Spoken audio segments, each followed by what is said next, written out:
প্রিয় দাস দাসীর দল, আমার বংশের মানুষেরা এই রাজ্যে কিনে এনেছিল তোমাদের পূর্বপুরুষদেরকে। এই রাজ্যের খনিতে তোমাদের জন্ম, এই রাজ্যের খনিতেই হবে তোমাদের মৃত্যু। এই রাজ্যের নাগরিকদের মতোই তোমরা আমার রাজ্যেরই অংশ। তোমরা জানো, কিছুদিন আগে তোমাদের প্রিয় সাবেক মহারাজা আমার বাবার মৃত্যুর পর থেকে কিছু দুষ্ট শ্রেণী দল আমার রাজ্যের শস্যভোগ করে আমার বিরুদ্ধেই বিদ্রোহ করার চেষ্টা করছে।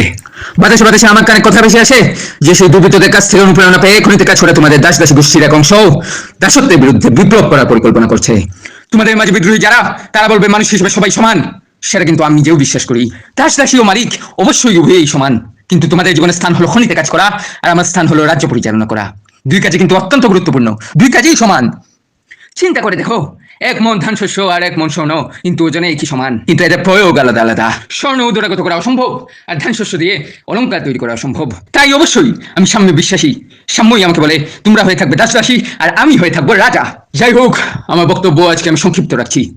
প্রশ্ন হলো, তোমাদের মাঝে যে ক্ষুদ্র গোষ্ঠী বিদ্রোহের বৃথা স্বপ্নে আকুল, তাদের প্রলাপ কি তোমরা শুনবে? না, তোমরা শুনবে না। আর কিছু বলার আগে একটি কবিতা পংক্তি তোমাদের আবৃত্তি করে শোনাই। আমরা মরে খাইচা মৃত্তিকার অন্দরে, প্রাসাদেতে বসিয়া থাকা রাজা রানীর তরে, মজা শূন্যহার মুদের বেরিয়ে রাখে সেকলে, ধিক্কা ধিক্কা মরি আমরা দলেতে দলে। আহা, কি অপূর্ব এই কবিতা! তোমাদের বাবা মায়ের মুখ থেকে এই কবিতা শুনে বড় হয়েছে তোমরা। অসাধারণ দাসগীতি ও দাস কবিতা মালার একটি সময় কাটানোর জন্য অশিক্ষিত মূর্খ বুদ্ধিহীন দাসদের মগজ থেকেই বের হয়েছে অভাবনীয় সাহিত্যের নিদর্শন। এ হলো তোমাদের সংস্কৃতি, তোমাদের বাবা মা পূর্বপুরুষদের সংস্কৃতি।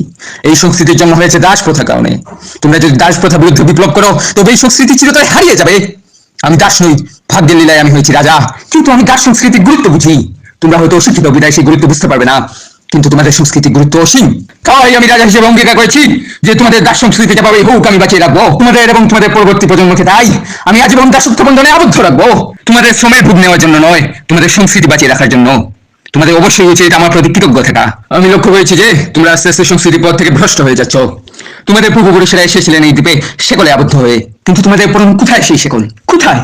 তোমরা যে শেকলহীন স্বাধীনতা পেয়েছো, সেটা তোমাদের সংস্কৃতির বিরুদ্ধে যায়। তাই তোমাদের সংস্কৃতি পুনরুদ্ধার করতে তোমাদের প্রত্যেককে আবশ্যকভাবে পরিধানের জন্য শেকল এবং ডান্ডাবেড়ি বরাদ্দ করার সিদ্ধান্ত নিয়েছি আমি।